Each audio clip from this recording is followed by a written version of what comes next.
When we think about manipulation, our minds usually jump to something really obvious, right? Kind of like a villain in a movie. But what if I told you that the most powerful, most effective psychological tricks are the ones that are practically invisible? They're subtle, they're hidden, and sometimes the person using them doesn't even fully realize what they're up to. So let's just cut right to it with a pretty direct question. Are you personally being manipulated without even knowing it? It happens in really small ways every single day, in conversations with friends, at work, maybe even in your closest relationships. I know, it's a heavy thought, but the reality is the most effective tactics are designed to be invisible. That's what makes them work.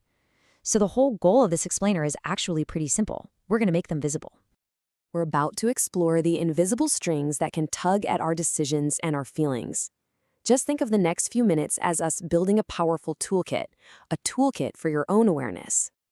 And here's the key thing to get right from the start.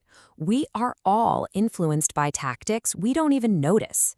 And this isn't just for some evil masterminds. Nope, these things pop up in totally normal, everyday conversations, at the office, and yeah, even with the people we care about the most.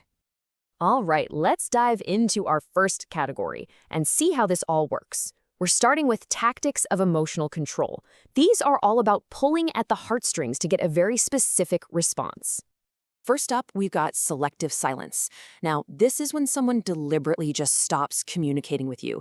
And this isn't about them needing a little space. No, this is a power move. It creates this void, this vacuum of anxiety that makes the other person desperate to fix things, often by just giving in or apologizing to make the awful silence go away. It's that horrible feeling you get when someone says something like, "I'm not talking to you until you figure out what you did wrong."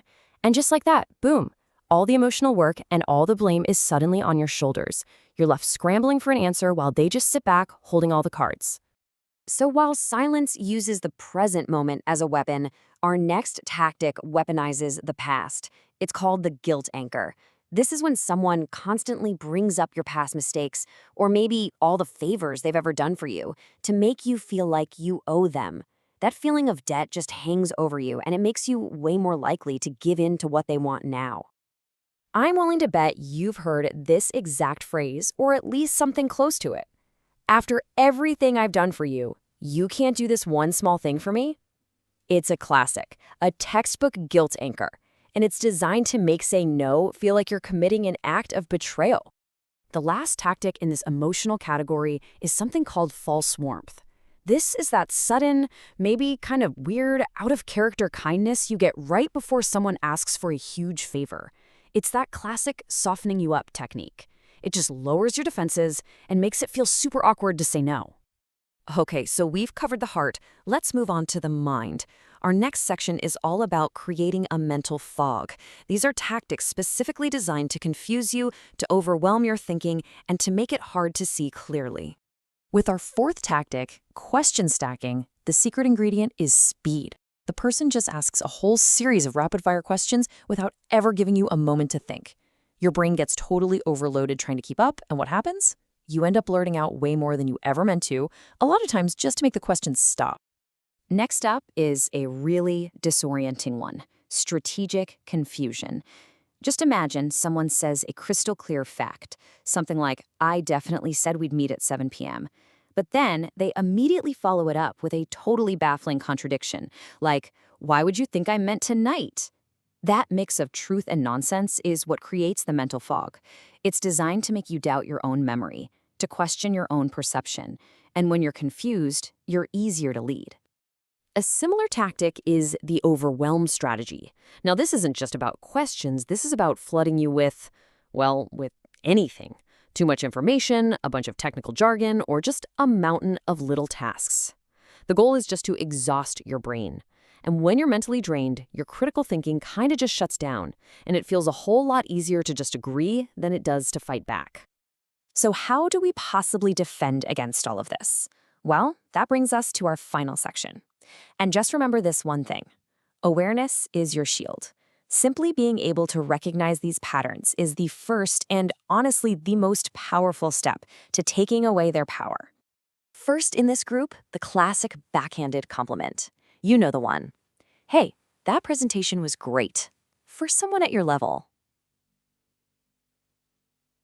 It sounds like they're giving you praise, but it's really a disguised insult, isn't it? The whole purpose is to subtly chip away at your self-esteem, making you more and more dependent on their approval to feel good about yourself. Next is something called future faking. This is really just the art of dangling a carrot that you have absolutely no intention of ever giving. They make these huge, grand promises about a future reward, like, oh, once this project is done, you are definitely getting that promotion, all to control what you do right here, right now. And so you stay compliant, holding on to this hope that was probably never going to happen. Tactic number 9 is a very predictable 3-step dance called the victim switch. It starts when you confront them about something they did. Instantly, step 2. They reverse the roles. And by the end, step 3, they are the one who's been hurt, and somehow you're the one who ends up apologizing. It's an incredibly powerful move that lets them dodge any and all accountability. And for our final tactic, number 10, we have triangulation. This is when a manipulator brings a third person, and this person could be real or totally imaginary, into a 2-person conflict. They'll say something like, well, even Sarah agrees that you're overreacting. Now, whether Sarah actually said that or not doesn't even matter. The goal is to use that supposed outside opinion to make their side seem right and to make you feel totally isolated and wrong. So there you have it. That's your new awareness toolkit.